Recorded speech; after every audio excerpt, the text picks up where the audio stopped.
today's video, we are going to be talking about what comes first, the deal or the money? The money or the deal?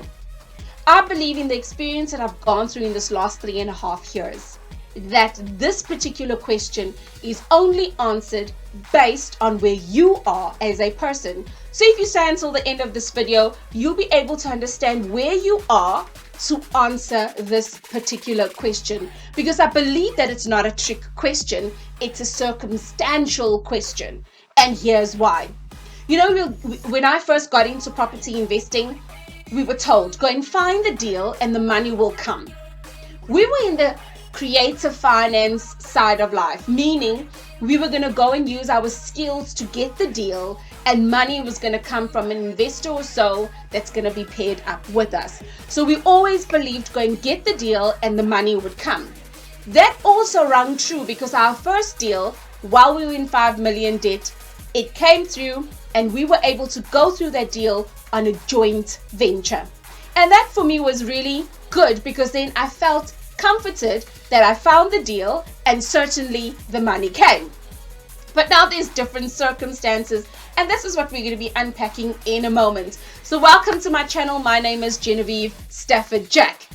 Now, I want to say, there are people that say I am an aspiring entrepreneur, but they don't have the education. They do see creative finance, which is joint ventures, angel investors, sourcing, as a lucrative opportunity to earn money.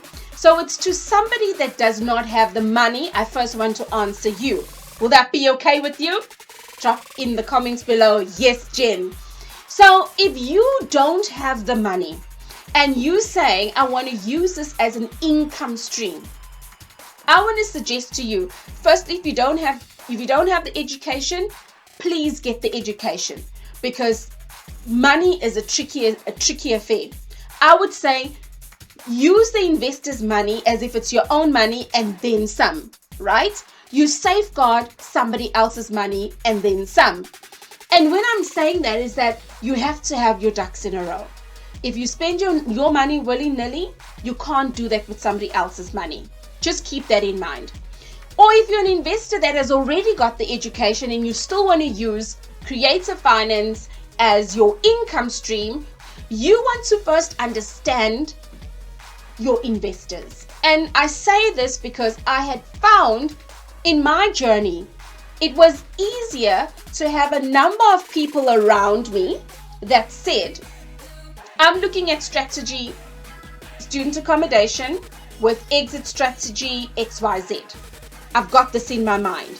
Why? Because I'm thinking, freestanding house, okay, cool. I get you near an institution, which then means when I'm doing my market research, I'm just going to go and type in Google Maps this particular tertiary institution to see all the different places of learning, so that I can collect as much information as possible, which then highlights which areas I need to go look in. Because you always recall, strategy first. Your strategy will help you determine your area before you look for your property. And that's what went through my mind, because that's what education drummed into me, right?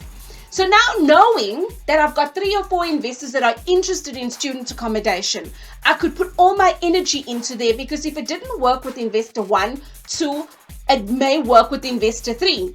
And if it didn't work with all 3 of them, I've now picked up lessons learned from 3 different people, and now I'm going to go and look for an investor, right? But I just always felt that when I've got this deal and I've put everything together, I start talking to all 3 of the investors, and I make it known. I'm speaking to 2 other investors, so please, when I do ask for feedback, it's not pressure, because I know you're separating with a lot of money.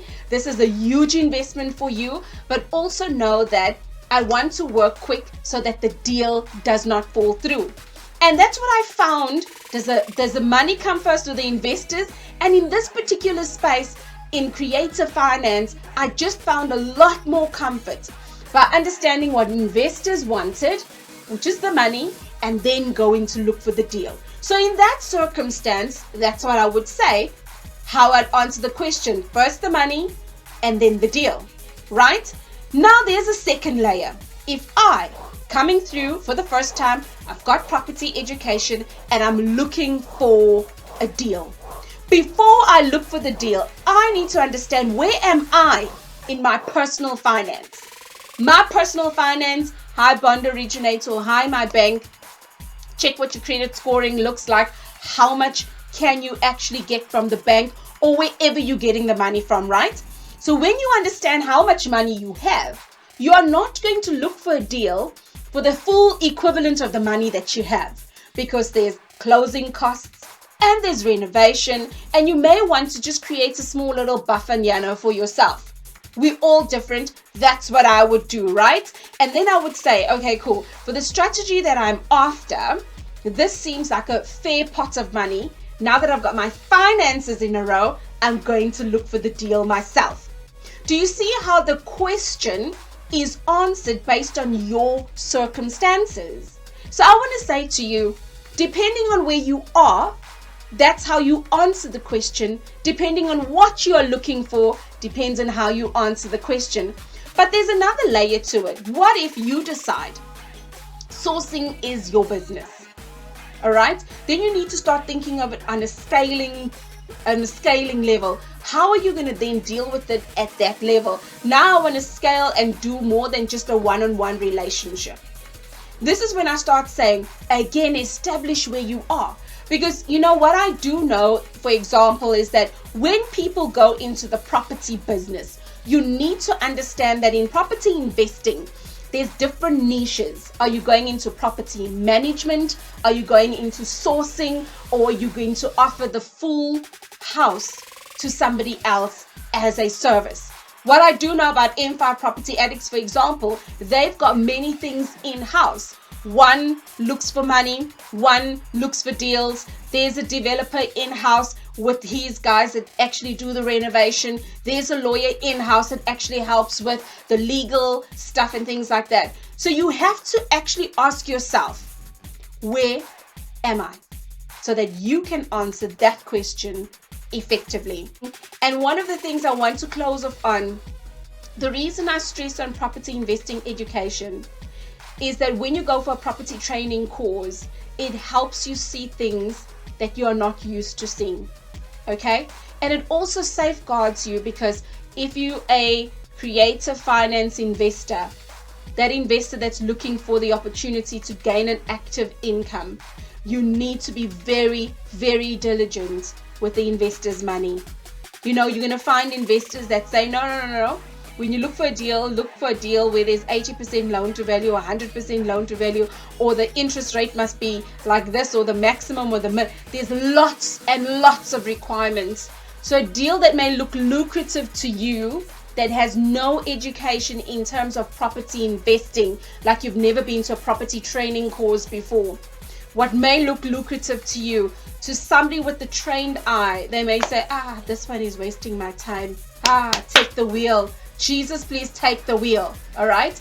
Because it's not an offense to you, but at the end of the day, to somebody that's got the understanding of what you need, they are looking at how best can they part with their hard-earned money. So I trust that explains why I hammer on quite often about property training courses. And on that note, I've got a 3-hour property training course that is for free, for gratis, for nothing, on my website. Go into the description below and you'll look for free investment course. We did that at the beginning of lockdown, and I find that was my way of giving back, to really just teach how you find a deal, the negotiation, as well as just the due diligence and the market research around there. Silnerstein was an attorney that came onto this particular call as well one of the days, and she spoke about how do you buy your property in your structure, in a company name, in your personal name, and she had gone through quite a few things, right? And at the end of this particular training, we literally went through the whole life cycle of what a property deal looks like. And so this is why I say to you, go to my website, go and have a look at it. If for anything, start somewhere with your education, because when it comes to money and a deal, or a deal and money, think about it. If somebody wasted your time, you did due diligence and it looked good, and then you go and you spend the money, and you go into this particular deal and you find out it was a boo-boo, how would you feel? Take good care until the next episode.